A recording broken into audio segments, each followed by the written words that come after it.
Shalom, salam sejahtera, saudara yang dikasihi Tuhan. Masih dari Muara Enim bersama dengan tim Mission Trip Arabona. Kami sudah memasuki hari kelima di tempat ini. Tapi bersyukur penyertaan Tuhan, pemeliharaan Tuhan tetap nyata kami rasakan secara ajaib dan sempurna. Ada bagian firman Tuhan menjadi renungan kami pada hari ini dari Mazmur pasal 1, ayat 1 sampai dengan ayat yang ke-6. Tapi saya akan bacakan ayat 1 sampai ayat yang kedua, demikian firman Tuhan. Berbahagialah orang yang tidak berjalan menurut nasihat orang fasik, yang tidak berdiri di jalan orang berdosa, dan yang tidak duduk dalam kumpulan pencemooh, tetapi yang kesukaannya ialah Taurat Tuhan, dan yang merenungkan Taurat itu siang dan malam. Ya, demikian firman Tuhan. Renungan ini diberi tema, jangan salah memilih. Nah, saudara yang dikasihi Tuhan, kehidupan kita selalu diperhadapkan dengan pilihan-pilihan. Pemazmur memulai mazmur ini dengan menyebutkan ada dua jalan. Ada jalan orang fasik, tapi juga ada jalan orang benar.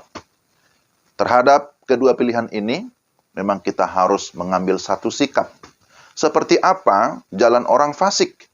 Disebutkan di sini bahwa jalan orang fasik itu akan menuju kepada kebinasaan. Kenapa menuju kepada kebinasaan? Karena jalan orang fasik adalah jalan yang penuh dengan dosa. Gambaran tentang orang berdosa dijelaskan dalam ayat 1. Bahwa orang berdosa itu adalah orang yang tertarik dengan hal-hal dosa, dengan hal-hal yang tidak memuliakan nama Tuhan. Ya, ada yang menarik di sini kalau kita perhatikan ya, ada 3 kata kerja, berjalan, berdiri, lalu duduk. Nah, ini bukan semacam urutan kronologi, tetapi sekalipun demikian, ini juga bisa kita maknai bahwa dosa itu lama-lama akan mengikat kita. Gambarannya dikatakan, ya awalnya ketika melihat dosa seperti orang berjalan sambil lalu. Tapi kemudian dosa itu memiliki daya tarik sehingga dia mau berdiri melihat ada apa gitu ya. Tapi lama-lama tidak hanya berdiri, dia duduk di dalam kumpulan pencemooh. Dia terikat dengan dosa. Nah, begitu menariknya dosa membuat seseorang akhirnya bisa terlena di dalam dosa dan akhirnya dia berada dalam kebahayaan. Tetapi kemudian disebutkan di sini ayat yang kedua, tetapi yang kesukaannya ialah Taurat Tuhan dan yang merenungkan Taurat itu siang dan malam. Nah, ini berbicara tentang jalan orang benar, kebalikan dari jalan orang fasik, bahwa orang yang hidupnya di dalam firman, yang memiliki kesukaan akan firman Tuhan, dan yang merenungkan atau menghidupi firman itu siang dan malam, maka sesungguhnya dialah yang akan merasakan kebahagiaan.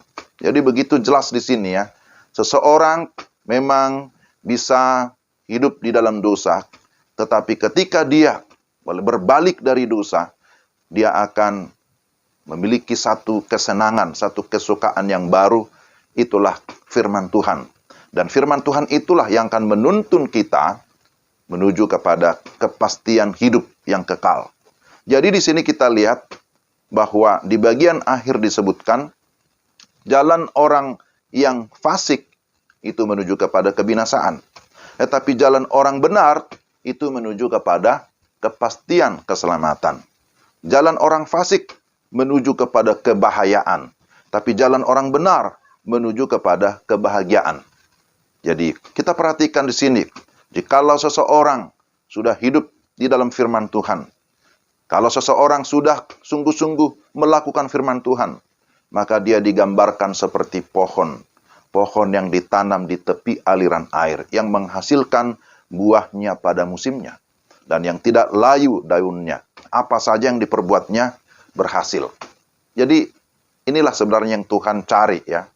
Ketika kita hidup di dalam Tuhan, ketika kita tinggal di dalam Tuhan, maka kita akan menghasilkan buah yang lebat.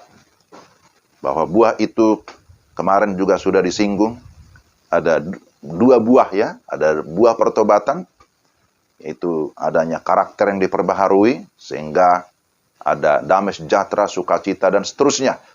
Tapi juga ada buah pelayanan, bahwa kita bisa memberi dampak, memberi pengaruh, melalui pemberitaan kita, melalui pemberitaan Injil, ada orang-orang yang datang kepada Tuhan, yang percaya kepada Tuhan, yang menerima Tuhan, bahkan yang memberi dirinya untuk melayani Tuhan.